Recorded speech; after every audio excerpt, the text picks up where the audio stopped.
Good evening. This is Bill from Auto Europa Naples, coming in late with this 335i BMW. And let me tell you, it's got a thing going on it that really drives me completely insane. And that is the symmetry of the front seats. Now, one of the things that I've always talked to my detailer about, got alarms going off, sorry, is that when he finishes the details, I would like to have the seats aligned properly and the vents. And inevitably, when I get the car up here, I've got one vent like this, I've got one down, one up. The seats are all in, one's in a midget position, one's in an Andre the Giant position, one headrest is up. And it doesn't seem to matter how many times, see Ace? Doesn't seem to matter how many times I tell him, it always ends up the same way. So tomorrow I'm going to do something, I don't know what, I haven't figured it out yet, some way that's something more vindictive that may actually get the message across. But anyway, I digress. 2000, what year is this damn thing actually? I think it's an 11. Hold on a sec, could be a 13. You see, you can tell I've made great preparations for today. Now I'm zooming as I'm hunting for the keys. They're coming out. I'm dropping stuff everywhere. This is fantastic. 2011. So yeah, I was right from the get-go, and I wish I'd just gone with my gut. I just have no confidence in myself. So we're getting there, I promise you. I know this is awkward and weird, but we're getting there. Okay, 2011 BMW 335i. Folding hardtop cabrio. The 3 Series, of course, has always been an absolute champion from BMW. The first one came out, there's kind of a weird one in the late 70s, early 80s, a little bit strange in the roofline. And then the E30 came out, and that car was an absolute, it was a revolution. You could call it the proper descendant of the 2002, but a little bit more substantial. Whatever it was wildly popular with everybody. Everybody loved that car. Republicans, Democrats, yuppies, hippies. The world just went nuts for the E30, and ever since then, the 3 Series has become an absolute institution. Every car magazine raves about it. They love them. Everybody just wants to have one, and I don't blame them. They're just fantastic cars. This one is finished in, I don't know if this is metallic. I believe it's a metallic. Yeah, this is, what do they call it? Obsidian black. It's a beautiful metallic black outside. It's got satin leather inside. It does have the premium package, and it's just gorgeous. Look at those big turbine wheels, the very aggressive front air dam, those sort of intelligent-looking headlights with the halos around them. They're, of course, by Xenon. The BMW rondelle on the hood with the classic kidney grills. I used to think this was supposed to be a spinning propeller, which, of course, went back to BMW's history in aviation. But no, turns out it's just the Bavarian flag, so, all very simple. And, of course, BMW was big into aviation, but there came, I think it was the Treaty of Versailles. France decreed that Germany couldn't build airplane motors anymore, so BMW had to diversify. They got into motorcycles, that got them into cars, and, well, the rest is history. Anyway, the lines of this thing are fantastic, and it does look better, I think, with the top down than the top up. But anyway, let's start inside the trunk. All right, we're not going to be able to start inside the trunk. Why not? I'm telling you, get the key out. Okay, there we go. So now with the folding hardtop down, you do have more trunk area than you think. You just don't have fantastic access to it. There is a comfort access feature that's kind of weird that'll give it to you the way it would in a Mercedes SL, but it's sort of strange, and I did it once and I couldn't immediately make it undo, so I'm not going to get into that now. Anyway, you have this little slit like the medieval people used to fire the arrows through, and that'll let you get, if you got a pizza, you can get it in and out of there. Otherwise, you get big cargo, you might have to put the top back up again to get it out, which I'll show you when we do. But anyway, everything very neatly folded back in there in place, very lovely and proper. And, they just do have terrific engineering. I'm a Mercedes guy, but I got to hand it to BMW and the 3 Series. Have a look under the hood.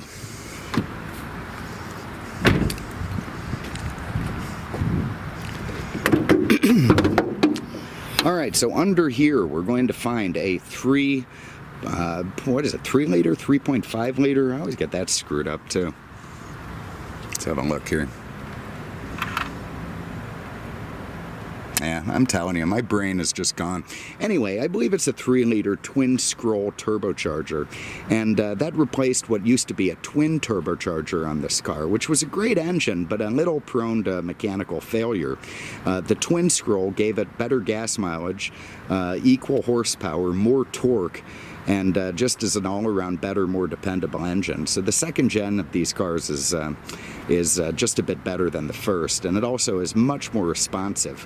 You don't get any turbo lag at all. It's just instant juice when you nail the throttle. A real joy to drive. This is a nice low mileage car. You can see everything absolutely mint around there. There's no northern salt on it. All been beautifully maintained and lovely, and just fantastic under the hood. What a terrific engine. And that is mated to a very smooth shifting 6-speed automatic that's quite nice. Now, if you've got, big cargo and you've already got stuff in the trunk, or you don't want to feed it through that slit, you can pull this guy down, which miraculously my detailer did clean, unless it just came in clean.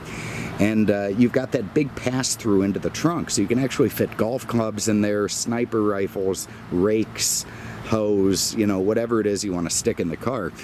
You also have these great little guys that are going to flip open and let you hang your shopping bags from there so they don't go rolling around everywhere if you got cans of dog food. But anyway, everything nice and proper in the back. You can see it's got these great little cup holders. Pop up, they're weird, but they work good. Got a little place to put your compact 9mm, and everyone's going to be real happy in the back. Now this does also have the sport package, so up front we've got these beautiful rich, God, the way the light looks in I hope it doesn't look that weird in reality. I mean, these are the most beautiful rich satin leather seats, and you can tell it has the sport package by this little thigh bolster that you can move forward. If it's not sport, it won't have that. They're power seats. They're extremely comfortable. I absolutely love the contrast with the blackened saddle. It's beautiful. Carries over into the door panels. Beautiful fit and finish. They're just such damn overachievers, BMW. They really do make these threes great. It has beautiful wood trim around, lovely fat, thick steering wheel. Just love it. Let's hop in, fire it up, and see what we got. This camera's got a light on it that's going off. I'm doing this when it's too dark. Okay, because it's got comfort access, I was able to just leave the keys in my pocket and hit that start-stop, so that brought it right to life. What I'm going to do now is run the top. So by pulling up on that little guy, you see the trunk goes up from the reverse. Up comes this beautiful aluminum folding hardtop in an absolute mechanical ballet, and will seal itself into place in the front and the rear at about the same time. I tell you, it's just really neat to watch, really draws a crowd. Keep your finger on that and all 4 windows are going to come up. Alright, so let me hop out now and show you the trunk. I think we have a release button down here.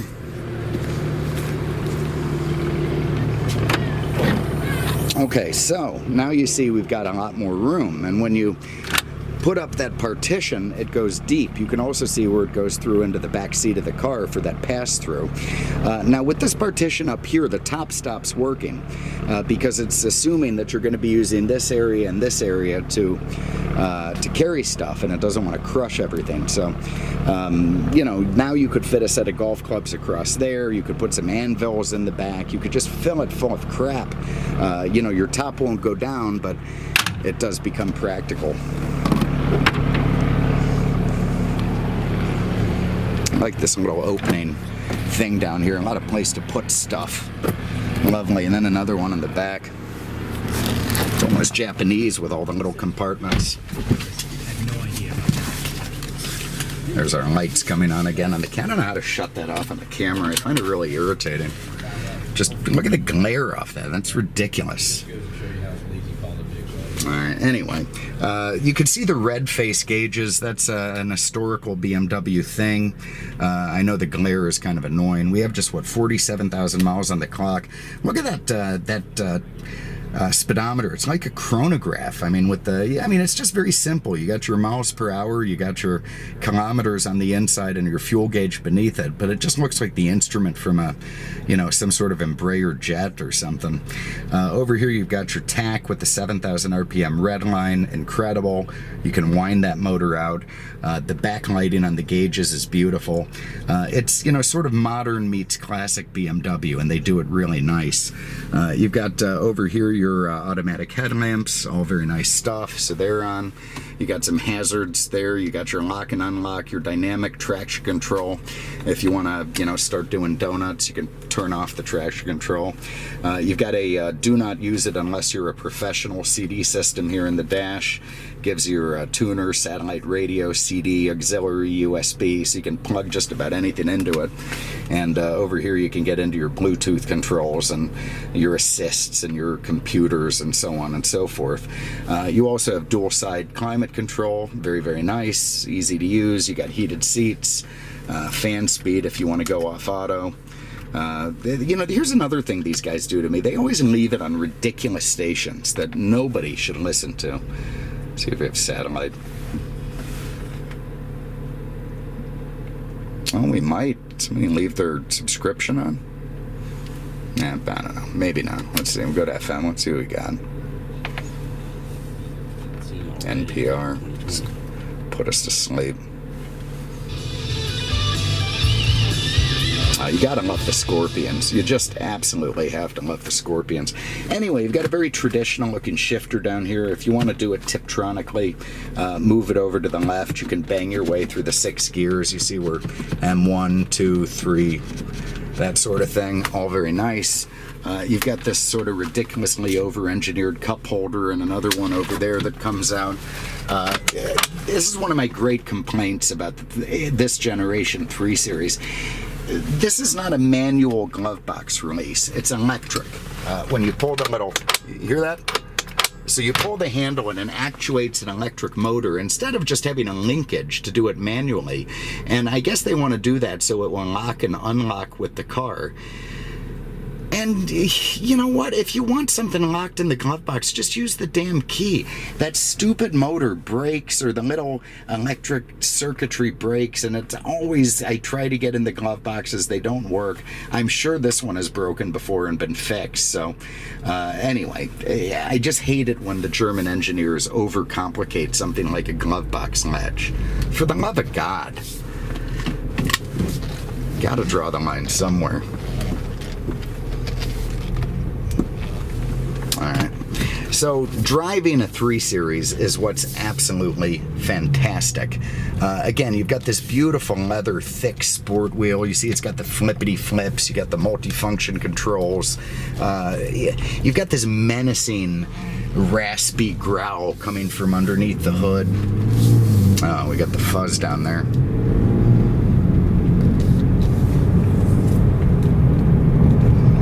Probably be very unhappy I'm driving around without a tag, but what are you gonna do? We'll see if he gets us.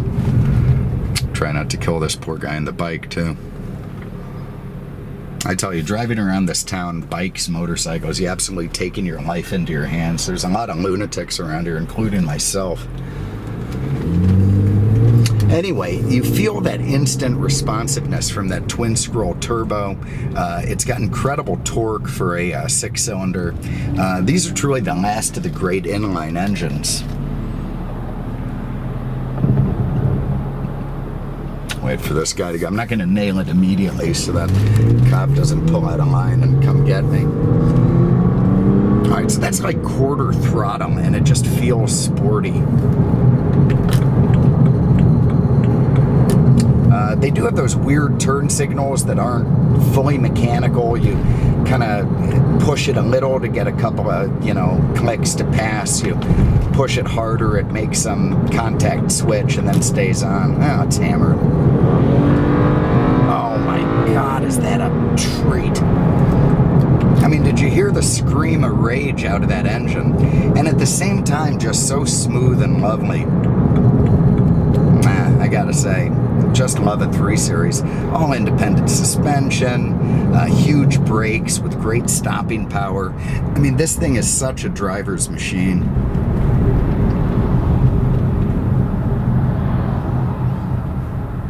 Anyway, so there it is.